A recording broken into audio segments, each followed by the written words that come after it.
জি sir, এই আমাদের বাংলাদেশের মধ্যে ঢাকা জজ কোর্ট এই আপনার মাদক মুক্ত, হকার মুক্ত, ধূমপান মুক্ত, এটাতে আপনার মতামত কি স্যার? প্রথমে ধন্যবাদ জানাই যিনি এই উদ্যোগটা নিয়েছেন, আমাদের জিন্না সাহেব। তো বিষয়টা হচ্ছে যে এখানে একটা সময় এত বেশি হকার ছিল যে আমরা সাধারণ আইনজীবীরা এবং আইন প্রার্থীরা এখান থেকে চলাচলে আমাদের জন্য অনেক বিঘ্ন ঘটতো।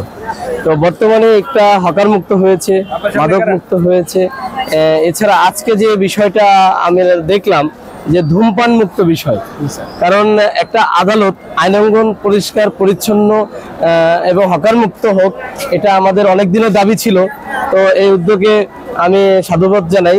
সেই সাথে সাধুবাদ জানাই আমাদের যিনি নাজির সাহেব আছেন, খাদেমুল ইসলাম সাহেব, তাকেও ধন্যবাদ জানাই। আমি দেখলাম যে তিনি নিজে আমাদের এই আইন অঙ্গনে দাঁড়িয়ে মাইক হাতে বারবার বলছেন যে আমরা এখানে অভিযানে আছি এবং এটা ধূমপান করা যাবে না এবং এই আইন অঙ্গনকে ধূমপান মুক্ত করা হোক।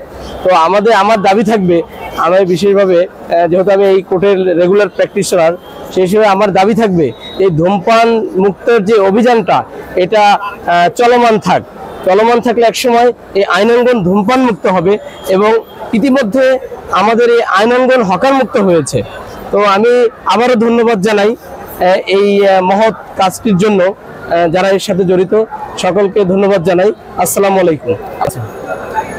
তো সর্বশেষ আমি যে আহ্বানটা করব আমাদের জেলা জজ মহোদয় হেলাল উদ্দিন স্যারের কাছে, যে অভিযানটা এখন চলছে এই আইনাঙ্গনকে ধূমপান মুক্ত এবং হকার মুক্ত করার জন্য, সেটা যেন অভিযানটা চলমান থাকে। এবং আমি আরও একটি বিষয় আহ্বান করব, আমাদের কোর্ট চলাকালীন সময়ে কোর্টের মধ্যে রিক্সা এবং ঢুকিয়ে নিয়ে আসে, কিছু প্যাসেঞ্জাররা রিক্সা ঢুকিয়ে ফেলে, যার কারণে আমাদের এখানে অনেক জ্যামের সৃষ্টি হয়।